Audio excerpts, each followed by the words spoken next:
ഉരുട്ട് കറി പറഞ്ഞേ. മുട്ട ചുരുട്ട് കറിയാണ് നമ്മൾ ഉണ്ടാക്കാൻ പോകുന്നത്. ഈ കറിയുടെ പുറകിലെ കഥ എന്താണെന്ന് വെച്ചാല്, എന്താണ് കഥ?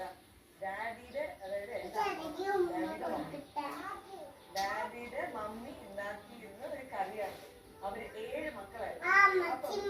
7 മക്കൾ